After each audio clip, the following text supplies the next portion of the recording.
ধন্যবাদ আপনাকে। আপনি জানেন যে ষষ্ঠ উপজেলার দ্বিতীয় ধাপের যে নির্বাচন, সেই নির্বাচন কিন্তু সকাল ৮টা থেকে নিরবিচ্ছিন্নভাবে চলছে।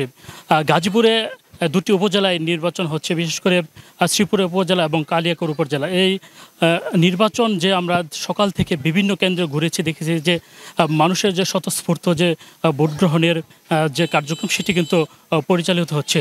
এখন পর্যন্ত গাজীপুরে কোথাও কোনো আইনশৃঙ্খলার ব্যত্যয় ঘটেনি। মানুষ কিন্তু স্বাভাবিকভাবে তাদের ভোটের যে কার্যক্রম সেটি কিন্তু পরিচালিত করতে পারছে। আমরা আইনশৃঙ্খলা বাহিনীর সাথে কথা বলেছিলাম, তারা যেমনটি জানিয়েছে যে এখন পর্যন্ত কোথাও কোনো অপ্রীতিকর তথ্য পাওয়া যায়নি। আমরা যে সাধারণ ভোটার এবং কর্মী সমর্থক রয়েছে তাদের সাথে একটু কথা বলবো যে আসলে নির্বাচনের যে পরিবেশ বা এখন পর্যন্ত কি মনে করছেন যে সার্বিক পরিস্থিতি।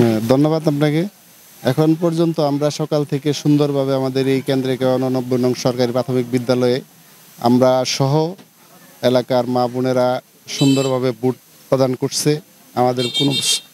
আমাদের আইন শৃঙ্খলা বাহিনী সহ সবাই সুন্দরভাবে তাদের দায়িত্ব পালন করছে এবং সুন্দর ভোট হচ্ছে।